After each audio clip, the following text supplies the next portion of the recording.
Salam, firman Tuhan pada hari ini di hari yang ke-30, tanggal 30 Januari 2025 adalah diambil dari Injil Lukas pasal 21 ayat 34. Dengan perikop perlu berjaga-jaga atau waspada. Dan saya tetap membacakan dalam 3 versi bahasa, yaitu bahasa Indonesia yang lazim kita baca, kemudian bahasa Indonesia sehari-hari, dan juga bahasa Batak Toba Siganupari. Demikian firman Tuhan. Jagalah dirimu supaya hatimu jangan sampai syarat oleh pesta pora dan kemabukan serta kepentingan-kepentingan duniawi, dan supaya hari Tuhan jangan dengan tiba-tiba jatuh ke dalam dirimu seperti suatu jerat. Bahasa Indonesia sehari-hari demikian. Jagalah dirimu, jangan sampai kalian terlalu sibuk berpesta pora dan minum minuman keras, atau terlalu memikirkan soal-soal kehidupan sehingga kalian tidak siap ketika hari itu muncul dengan tiba-tiba. Nah, kemudian dalam bahasa Batak Toba Siganupari didok songonon. Jaga mahamu, sotung lalap hamu, binahen ni aka pesta, namar mabuk manang lalap mamikiri holan na porlu siganu pariyon, sotung sogabe so rade hamu molo topu ro arii tuhamu songon joran. Salinai hujaha asal lebih jelas. Jagama hamu, sotung lalap hamu, binahen ni aka pesta, namar mabuk manang lalap mamikiri holan na porlu siganu pariyon, sotung sogabe sorade hamu molo topu ro arii tuhamu songon jorat. Ima sahat. Songon ima firman Tuhan dengan 3 versi bahasa. Sekarang kita masuk dalam bacaan pagi, diambil dari kitab Yosua pasal 20 ayat 1 sampai 9. Kota-kota Suaka. Kemarin kita sudah melihat pembagian tanah Kanaan kepada bangsa Israel dengan suku-suku yang ada di Israel. Ada 11 suku ya, ada 11 suku, dan Lewi juga suku bangsa Israel, tapi Lewi tidak mendapat tanah. Dia adalah ditugaskan sebagai imam dan bertugas di bait suci, dan mereka mendapat persembahan perpuluhan dari jemaat. Kemudian sekarang ada perintah Tuhan pada Musa untuk membuat kota-kota Suaka. Ini boleh dikatakan memang Tuhan sangat baik melindungi semua orang. Kenapa Tuhan membuat kota Suaka? Di sini kita lihat Tuhan sudah mengantisipasi apabila ada perbuatan yang tidak adil dalam masyarakat. Contoh, ada seseorang membunuh tanpa sengaja. Dia mau lari kemana? Ya, mau lari kemana? Supaya tidak dikeroyok massa, supaya tidak ada dendam kepadanya dari orang yang dibunuh atau keluarganya, dia pergi ke kota Suaka. Di kota Suaka, dia dilindungi. Dan masyarakat yang ada di kota Suaka itu tidak memperbolehkan orang membunuh dia sebelum diadili. Itulah. Jadi Israel tetap mementingkan keadilan, tidak ada keroyokan massa seperti terjadi di tempat-tempat lain ya. Nah, mungkin kalau kita lihat begal motor ya, menghantam orang-orang dan dia dikeroyok sampai mati. Di Israel itu tidak berlaku. Ada tempat mereka di kota Suaka. Kota Suaka itu adalah gunanya untuk melindungi orang-orang yang melakukan kejahatan tanpa sengaja atau tidak disengaja untuk membunuh, tapi orang terbunuh. Itulah dalam Yosua pasal 20 ayat 1 sampai 9. Dibuatlah kota Suaka. Nah, di sana kita lihat kota-kota Suaka ya. Orang yang lari ke kota Suaka tidak boleh dihukum sebelum diadili. Bukan berarti dia mendapat kebebasan, tidak. Dia tetap diadili. Tetap hukuman yang menentukan apakah dia bersalah apa tidak. Itulah pentingnya kota Suaka. Nah, jadi Tuhan memikirkan orang yang perlakuan tidak adil itu ditaruh di dalam kota Suaka untuk diadili oleh imam yang memimpin. Nah, dan dia boleh ditinggal di kota Suaka itu selama proses berlangsung. Dan bahkan kalau sudah imam yang memimpin sudah meninggal, dia boleh kembali ke rumahnya, ke tempat asalnya, pelariannya. Nah, seperti kota-kota Suaka di Israel itu ada di Kades ya, di pegunungan Naftali atau daerah Naftali di Galilea ya. Nah, kemudian ada di Sikem di pegunungan Efraim. Jadi kota-kota daripada suku itu ada disiapkan kota Suaka. Kemudian di Hebron itu di pegunungan Yehuda. Daerah timur sungai Jordan ya, dalam dataran tinggi padang pasir sebelah timur Jericho. Jadi dia dekat dengan kota Jericho, sebelah timur Jericho dan juga sungai Jordan. Nah, jadi kota-kota Suaka itu nama kotanya tadi daerah ya, daerah Kades, daerah Sikem, daerah Hebron. Nah, kotanya adalah kota Beser. Itu wilayah Ruben. Kemudian kota Ramot ya, di Galilea ya, itu wilayah Gad. Kemudian di Golan, di Basan, itu wilayah Manase. Itulah kota-kota Suaka yang dipersiapkan oleh Israel atau Yahudi untuk mengamankan orang-orang yang membunuh tanpa sengaja untuk diberikan kepada pengadilan. Jadi tidak ada istilah di Yahudi itu keroyokan atau dikeroyok massa, tidak. Tidak ada menghakimi orang tanpa hukum, tidak. Diberikan kota spesial tempat orang untuk berlindung selama proses hukum berjalan.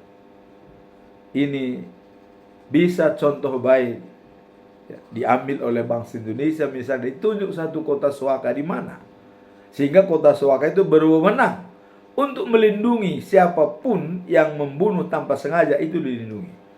Tapi kalau sudah memang ada kesalahan atau dia di sana juga ada dua saksi menyaksikan, dihukum mati ya.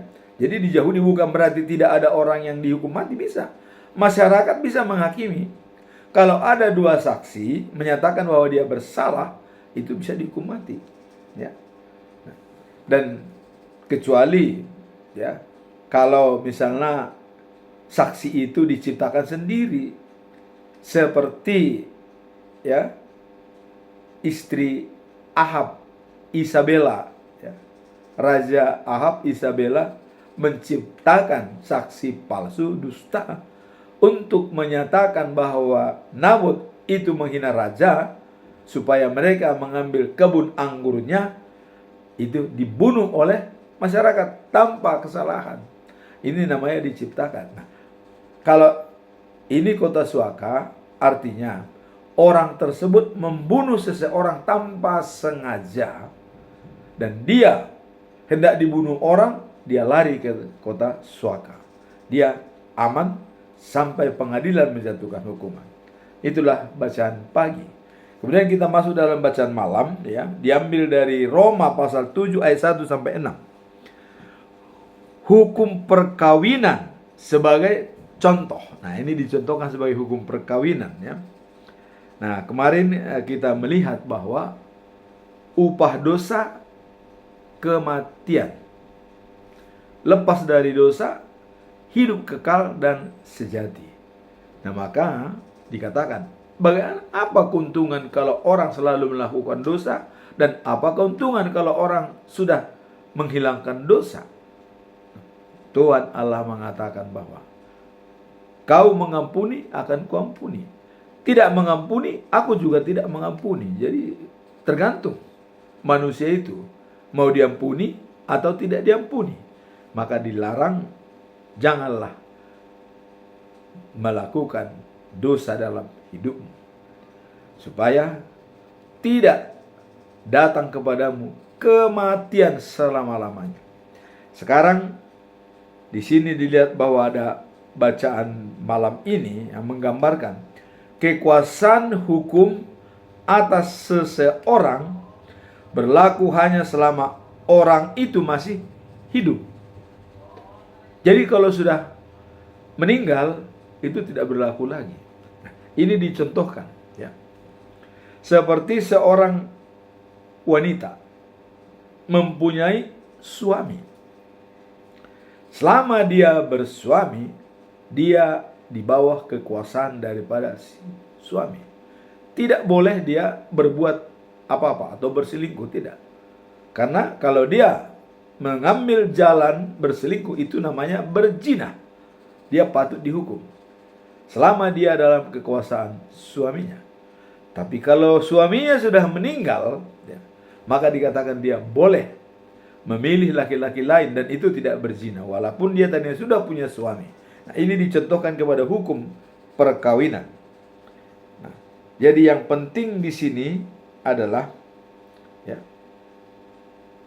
waktu sifat-sifat manusia, ya, keinginan-keinginan yang berdosa timbul karena adanya hukum agama memegang peran dalam diri kita. Ini, ya, sebagai kita melakukan hal-hal yang menyebabkan kematian. Jadi seperti seorang hukum Yahudi sudah disempurnakan oleh Yesus Kristus, ya. Jadi hukum-hukum itu tadi melihat dosa dan itu adalah melihat kematian, tapi itu disempurnakan oleh Yesus. Bagaimana Yesus menyempurnakan hukum-hukum Yahudi? Kalau tadi, ya, dikatakan dengan demikian kita berguna bagi Allah dalam kehidupan kita, ya. Mengapa? Sebab dalam diri kita hidup menurut sifat-sifat manusia. Nah, jadi kalau hukum agama Yahudi, ya, sebenarnya kita ini sudah mati karena sudah dipersatukan dengan Kristus. yaitu dalam baptisan kudus, menjadi kepunyaan Dia yang sudah dihidupkan kembali dari kematian. Nah, jadi kalau dalam hukum agama Yahudi, kita sebenarnya sudah dianggap mati karena sudah dibaptis dalam Yesus Kristus. Kemudian sekarang hukum Yahudi disempurnakan dengan kedatangan Yesus Kristus. Bagaimana penyempurnaan hukum-hukum Yahudi? Karena pernah ada orang Yahudi atau orang Farisi menanyakan kepada Yesus, "Guru, mana di antara 10 hukum itu yang paling dijalankan, yang utama dilakukan supaya tidak kena hukuman?" Nah, Yesus menjawab, ya. Yesus menjawab dengan sangat baik. Dia tidak mengatakan bahwa hukum ini yang berlaku, tidak. Tapi dia menjawab seperti tertulis dalam Markus pasal 12 ayat 30 sampai 31 dikatakan, ya. Hukum pertama, kata Yesus, kasihanilah Tuhan Allahmu dari segenap hatimu, dari segenap jiwamu, dari segenap akal budimu, dan dari segenap kekuatanmu. Jadi alam sadar dan alam bawah sadar mencintai Tuhan. Alam bawah sadar segenap hati, segenap jiwa, dan segenap akal budi. Dalam alam sadar adalah kekuatan kita, jasmani kita, utuh mencintai Tuhan. Itulah hukum yang utama dan pertama. Hukum kedua adalah cintailah sesamamu seperti dirimu sendiri. Inilah kesimpulan daripada semua hukum Taurat yang disampaikan, yang diterima oleh Musa dari Tuhan Allah di Gunung Sinai. Disempurnakan. Ya. Bukan dikatakan tidak berguna. Tidak. Hukum 10 itu tetap berguna. Tapi disempurnakanlah dengan kedua pernyataan tersebut dalam Injil Markus pasal 12 ayat 30 sampai 31. Ya.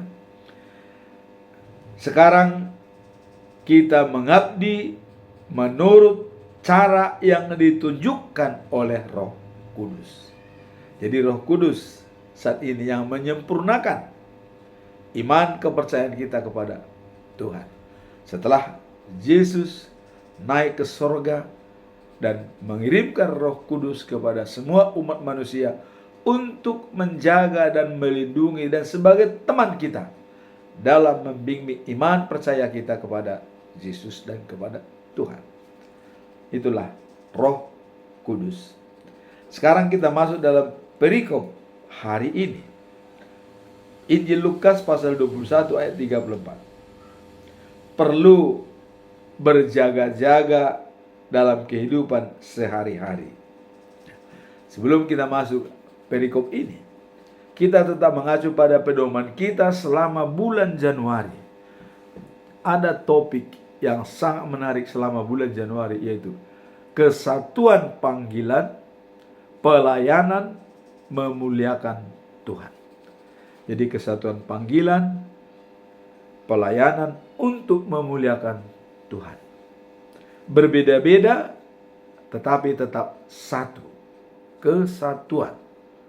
Inilah yang dicontohkan oleh Paulus di dalam 1 Korintus pasal 12 ayat 12. Anggota tubuh banyak, tetapi satu tubuh. Walaupun banyak anggota itu, tetap dia mengacu kepada satu tubuh.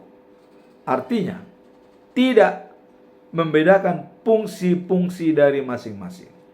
Seperti fungsi dalam alam sadar, seperti telinga, hidung, mata, lidah, kulit. Ini semua panca indera yang nyata dalam alam sadar.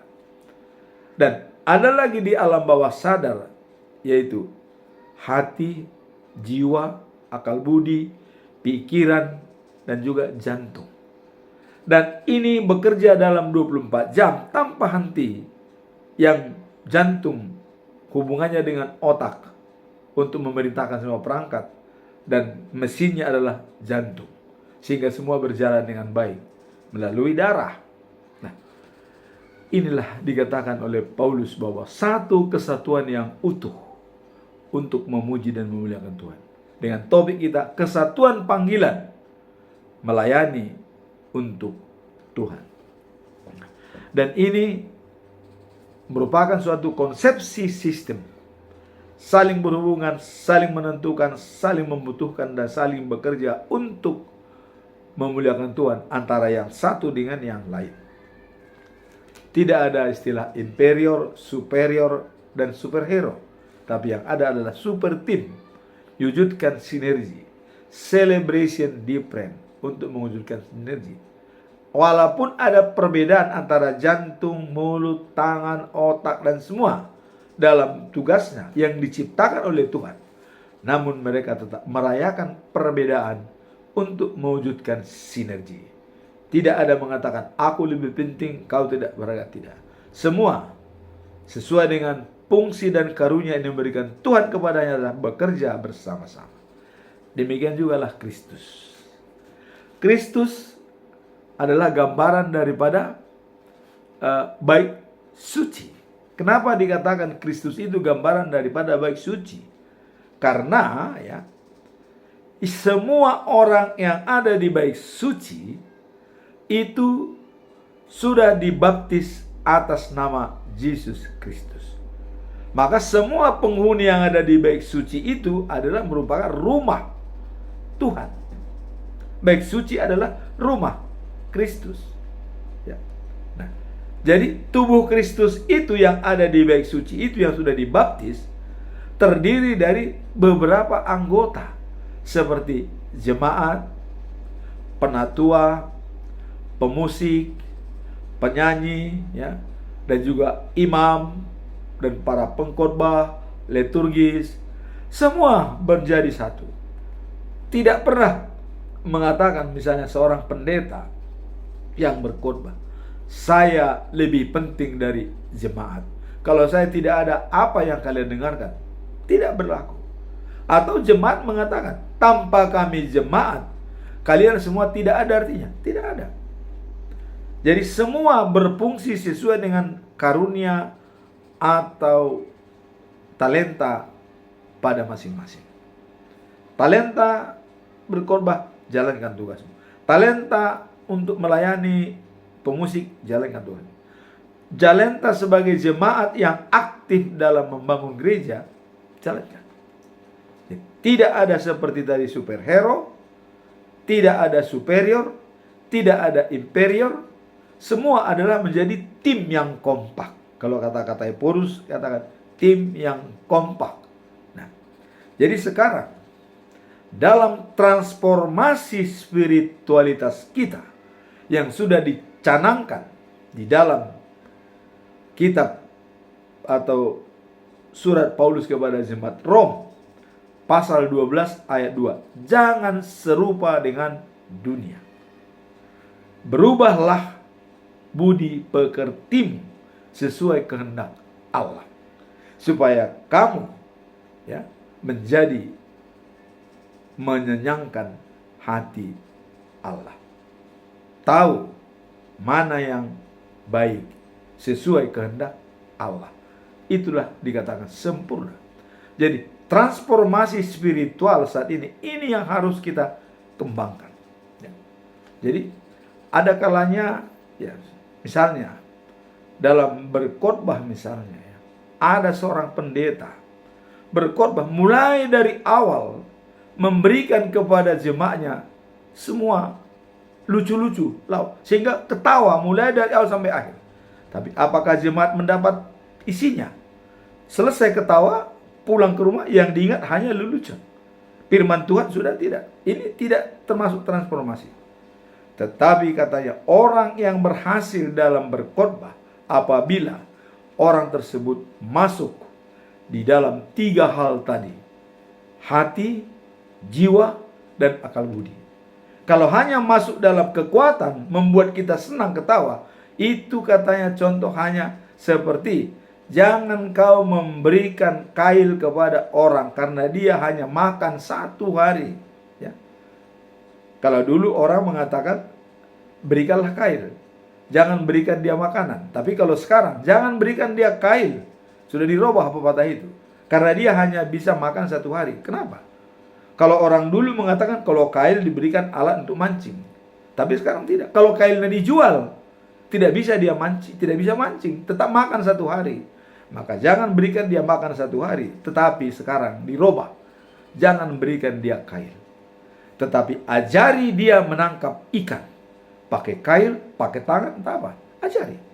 Demikian juga firman Tuhan. Kalau kita berikan jemaat itu hanya ketawa-ketawa mendengar firman Tuhan hanya untuk kekuatan jasmani atau alam sadarnya saja yang mengerti, alam bawah sadar tidak kebagian, ini juga kurang bagus. Tetapi kalau ada orang mendengar khotbah seseorang, mulai dia bicara sampai akhir, mata tidak pernah berkedip, selalu melihat dan melihat, itulah masuk di dalam hati, masuk di dalam jiwa, dan masuk di dalam akal budinya. Jadi bukan kalau mengkhotbah itu kalau sudah bikin ketawa itu sudah bagus, belum tentu. Itu hanya makan 1 hari. Selesai berkhotbah udah pulang tidak ingat lagi, tidak ingat. Tapi kalau orang mendengar firman Tuhan dari awal tidak berkedip sampai selesai khotbah, itulah menerima hati, jiwa, dan kekuatannya. Nah, sekarang kita masuk dalam perikop hari ini. Ya. Dikatakan tadi bahwa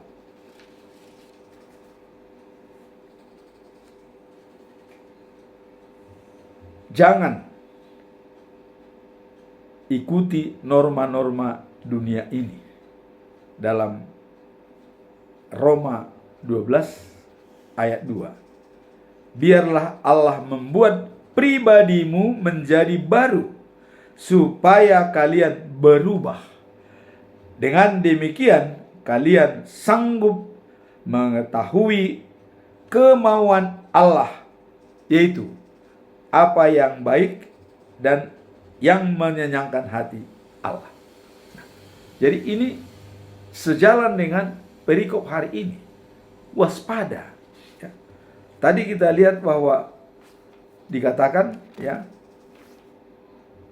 jagalah dirimu supaya hatimu jangan sampai syarat oleh pesta pora dan kemabukan, ya, serta kepentingan-kepentingan duniawi, dan supaya hari Tuhan jangan dengan tiba-tiba jatuh ke atas dirimu seperti jerat. Kalau seperti jerat, tahu, begitu hari Tuhan itu datang, kita terjerat, tidak bisa keluar, langsung sudah kena hukuman. Ini firman Tuhan hari ini. Jadi tadi juga dikatakan dalam Roma 12 ayat 2, jangan serupa dengan dunia, tapi berubahlah dengan budi pekertimu, ya. Dan dikatakan dengan demikian kalian sanggup mengetahui kemauan Allah, yaitu apa yang baik dan yang menyenangkan hati Allah. Itulah kesempurnaan, supaya menjadi sempurna. Kemudian kalau dalam bahasa Batak, Siganupari didok songonon, unang ma dos hamu dohot portibion, alai muba mahamu marhite, ya, hamu baon nirohamuna, asaboi hamu umboto lomo nirohani debata, umboto nadenggan dohot napalason rohana, dohot namasai denggan. Inilah transformasi spiritual kita, ya, yang berbobot dan berdasarkan ajaran daripada umat Kristen. Setelah kita melihat tadi disebut, jangan serupa dengan dunia, dan berubahlah dengan perubahan sesuai kehendak Allah. Pertanyaan kita sekarang, apa pesan moral dan makna dari perikop ini? Kalau kita dikatakan harus waspada, jangan berbau-mabukan, jangan hanya memikirkan kepentingan kita, bahwa kita jangan memikirkan hanya sesaat supaya kita tidak kena jerat apabila hari Tuhan itu datang. Kita tidak terjebak di dalam perangkap yang mematikan. Apa pesan moral? Apa makna dari perikop ini? Mari kita lihat ya. Makna dari perikop ini adalah mengingatkan kita selalu waspada dan tidak membiarkan ya kekhawatiran duniawi atau hal-hal yang meresahkan mengganggu perhatian kita terhadap hal-hal rohani dan datangnya ya kerajaan Allah ya. Langit dan bumi ya akan habis dan diganti dengan langit baru dan bumi baru di New Jerusalem. Itulah kalau sudah ada kedatangannya, langit yang lama, bumi yang lama itu akan lenyap, diganti dengan langit yang baru dan bumi yang baru, yaitu di New Jerusalem.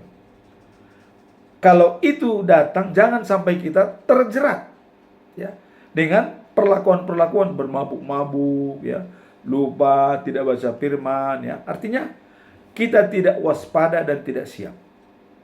Sekarang diminta sebagai makna daripada perikop ini ya, bahwa selalu waspada dan tidak membiarkan kekhawatiran duniawi atau hal-hal yang meresahkan ya, mengganggu perhatian kita terhadap hal-hal rohani.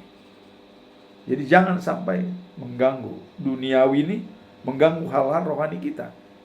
Itu yang dikatakan kita harus waspada dengan bermabuk-mabuk ya, atau memikirkan pikiran duniawi, memikirkan diri sendiri, jangan. Dan apa pesan moral dari perikop ini? Kalau maknanya tadi adalah mengajak kita untuk menguatkan kita selalu waspada dan tidak membiarkan kekhawatiran duniawi atau hal-hal yang meresahkan mengganggu perhatian kita terhadap hal-hal rohani. Pesan moralnya adalah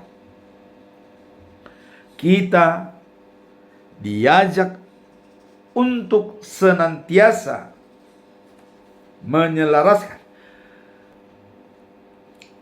menyelaraskan ya tindakan dan pikiran kita dengan ajarannya agar tidak terjebak dalam hal-hal yang bersifat sementara. Itulah pesan moral dari perikop ini.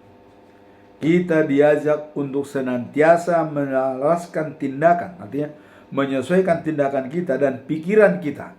Jadi tindakan dan pikiran kita itu selaras dengan ajarannya agar tidak terjebak dalam hal-hal yang bersifat sementara. Jadi bersifat sementara itu adalah mengorbankan jangka panjang, keperluan jangka pendek. Tetapi kita harus mengorbankan jangka pendek untuk keperluan jangka panjang. Jangan mengorbankan jangka panjang, keperluan jangka pendek. Itu yang dimaksud dengan sementara. Jadi hal-hal yang sementara. Jadi menyelaraskan tindakan dan pikiran kita sesuai dengan ajarannya. Itu yang pesan moral daripada perikop ini. Nah sekarang mari kita lihat conclusion. Apa conclusion atau kesimpulan dari perikop ini? Saya tetap mengajukan dengan 3 pertanyaan. Pertanyaan pertama adalah sebagai berikut. Apakah ada kebiasaan atau habit sehari-hari, ya, yang mengalihkan perhatian dan hubungan dengan Tuhan? Apakah ada dalam kebiasaan kita sehari-hari, ya, yang bisa mengalihkan perhatian dan hubungan kita dengan Tuhan? Tentu banyak. Mari kita lihat. Kebiasaan sehari-hari yang tidak terarah pada hubungan Tuhan dapat, ya, mengalihkan perhatian kita dan komitmen spiritual kita. Nah, ini seringkali, ya, kesibukan hidup dan rutinitas sehari-hari membuat kita lupa untuk menyediakan waktu untuk berdoa dan merenungkan firman-Nya. Jadi dengan kesibukan atau rutinitas sehari-hari kita lupa kadang-kadang berdoa atau merenungkan firman-Nya. Kita lebih sibuk dengan pekerjaan-pekerjaan yang lain. Itulah yang dikatakan, apakah ada kebiasaan sehari-hari yang menyebabkan perhatian dan hubungan dengan Tuhan bisa tercecer? Ada. Dengan kesibukan, rutinitas kita lupa baca firman Tuhan. Sudah diberikan almanak, bacaan pagi, bacaan malam, dan ayat harian, tapi kita lupa membacanya. Atau mungkin hanya pada saat kita ke gereja, kita baru tahu firman Tuhan. Ini yang dikatakan, bab kekuatan kita bukan perbuatan kita. Aristoteles bilang, ya, kekuatan kita bukan perbuatan kita, tapi kekuatan kita adalah apa yang kita lakukan berulang-ulang. Itulah kekuatan kita. Baca firman setiap hari itu menjadi kekuatan kita. Kita lihat apologet sekarang dari Amerika, Edi Stevie, tiap hari, bahkan berapa kali sehari dia selalu mengulang-ulang firman Tuhan, menjelaskan kepada orang. Dia pembelajaran dapat, dia semakin matang, orang lain juga semakin bisa mendapatkan rahmat, percaya kepada Yesus. Jadi kekuatan kita adalah apa yang kita lakukan berulang-ulang, bukan perbuatan kita. Kalau perbuatan kita, perbuatan baik itu bisa sesaat. Tapi yang kita lakukan berulang-ulang itulah kekuatan kita. Seperti contoh, makan, minum, ya, tidur, itu kekuatan kita. Kita lakukan berulang-ulang. Makan pagi, makan siang, makan malam. Kalau itu tidak kita lakukan sebagai berulang-ulang, ya, itu namanya, ya, kalau puasa sih, tapi puasa juga tak makan, ya. Kalau puasa selama-lamanya, apakah kita masih bisa hidup? Jadi kekuatan kita adalah apa yang kita lakukan berulang-ulang.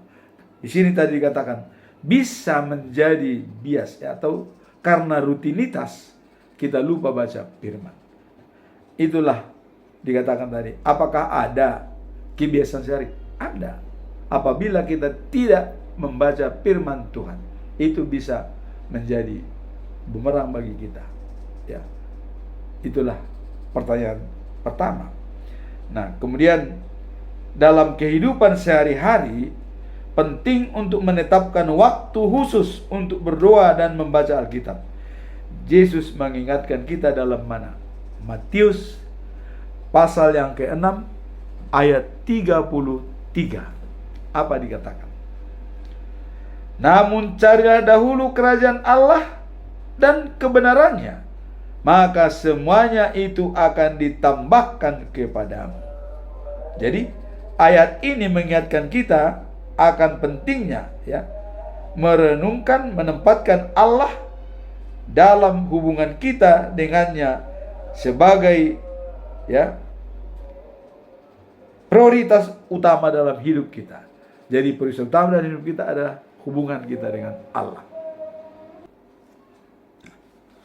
Dalam kehidupan sehari-hari, seringkali kita terjebak dalam rutinitas, ya, sehingga kita terjebak komitmen spiritual kita yang seharusnya, ya, menjadi pusat dari segala aktivitas yang kita lakukan. Kita terjebak dengan adanya rutinisme, mengabaikan spiritualitas kita kepada Tuhan. Kalau dalam pembelajaran Stephen Habit dikatakan dalam habit yang ketujuh, Stephen Covey mengatakan serpent the soul, asah gergaji. Kenapa dikatakan asah gergaji? Bukan mengasah golok. Ya. Asah gergaji harus satu-satu diasah, tidak sekaligus. Nah demikian juga dalam kehidupan kita dalam berinteraksi dengan manusia. Yang kita asah satu persatu mulai dari adalah spiritual capital, hubungan dengan Tuhan. Dan yang kedua adalah intellectual capital. Dan yang ketiga adalah physical capital. Dan yang keempat adalah social capital. Jadi hubungan spiritual dengan Tuhan, ya. Kemudian pembelajaran meningkatkan pengetahuan intellectual capital dan menjaga kesehatan tubuh kita physical capital, baru kita berinteraksi dengan orang lain.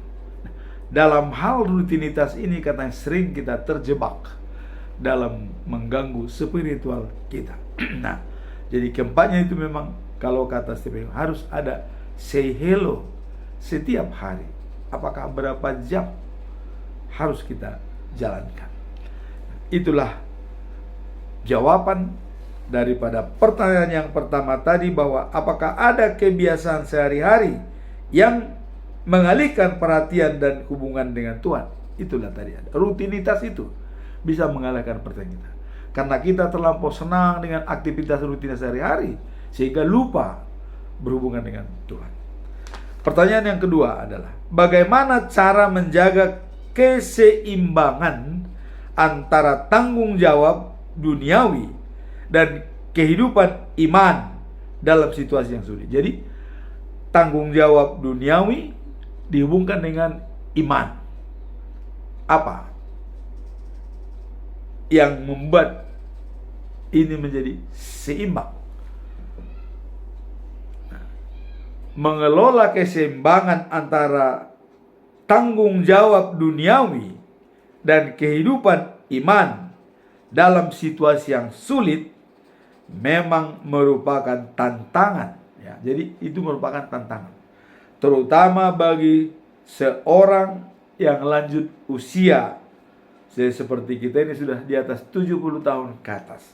Ini bisa menjadi tantangan bagi kita antara tanggung jawab duniawi dan kehidupan iman. Satu, kita sudah semakin tenaga sudah tidak ada.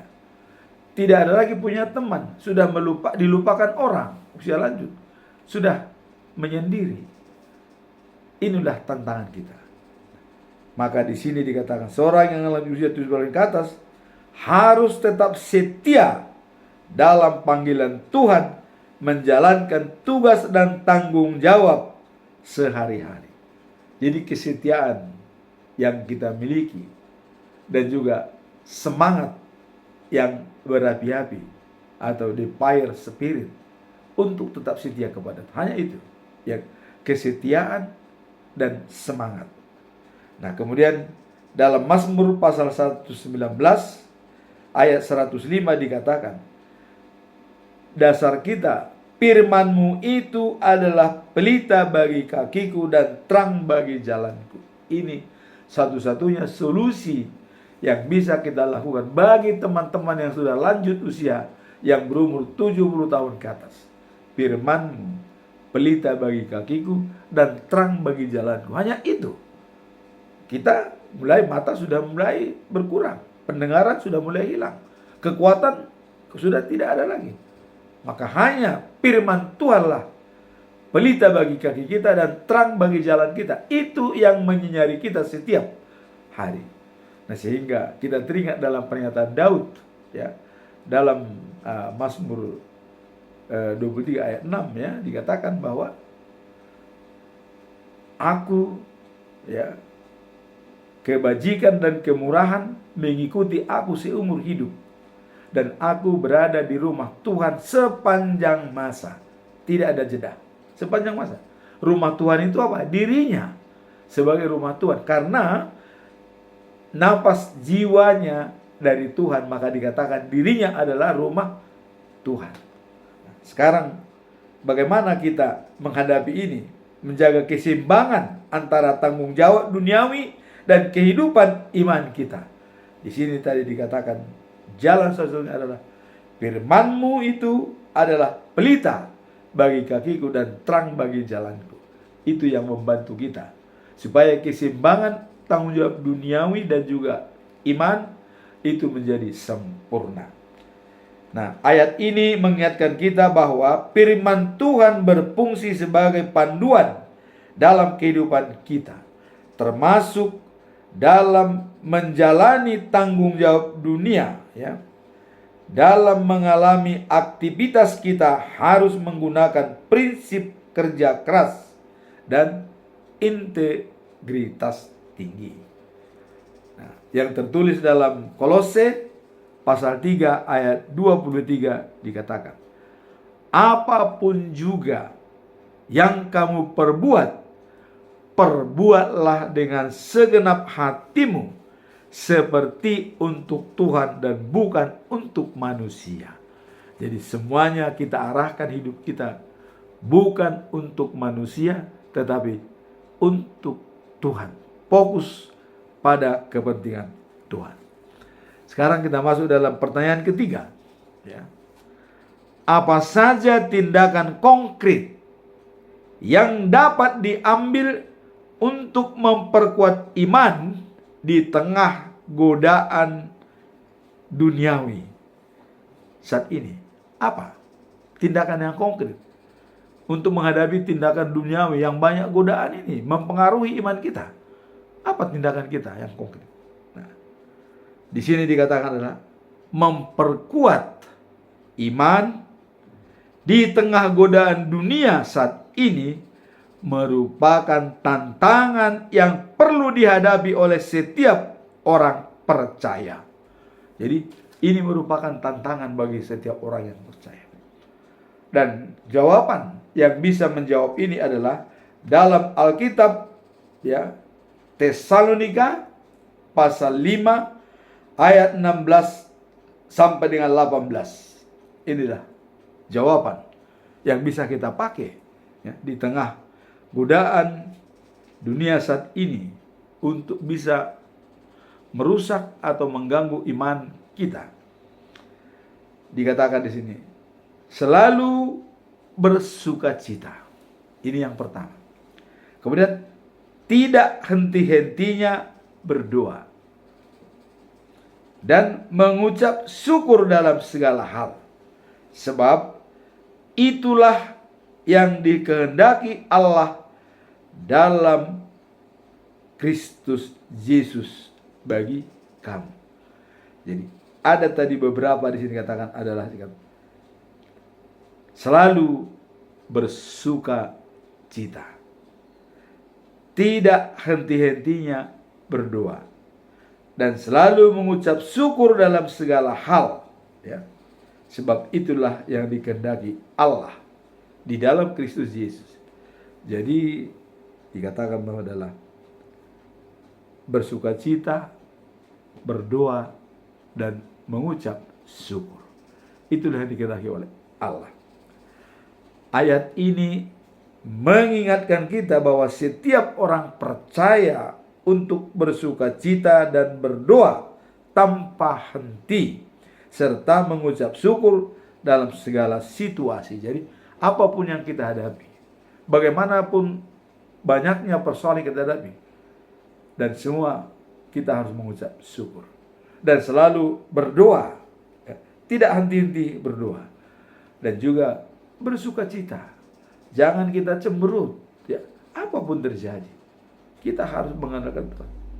Kita harus membayangkan, jangankan dunia ini, ya, apapun yang kita miliki bisa lenyap. Dunia saja bisa lenyap oleh Tuhan, apalagi kita.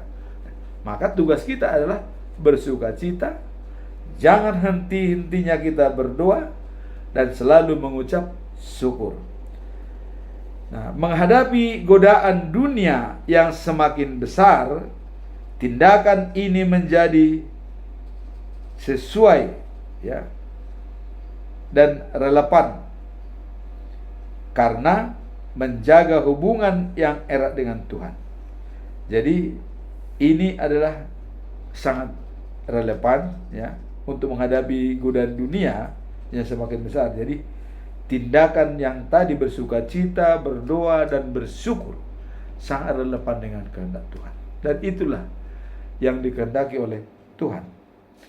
Nah, kemudian ketika kita selalu bersyukur, kita dapat melihat tangan Tuhan dalam setiap aspek hidup dan, ya, mengatasi berbagai tantangan dengan lebih baik. Nah, kalau dalam Filipi 4 pasal 4 ayat 6 sampai 7 dikatakan, serahkanlah kekhawatiranmu, ya, sampaikan dengan permohonan dengan doa dan mengucap syukur. Itulah yang dikatakan bahwa kita selalu mengucap syukur. Dan dikatakan dalam Filipi pasal 4 ayat 4, bersukacitalah senantiasa. Sekali lagi katakan, bersukacitalah senantiasa. Itulah firman Tuhan pada hari ini. Semoga kita menjadi semakin terberkati dengan firman hari ini. Amin. Tuhan memberkati kita semua.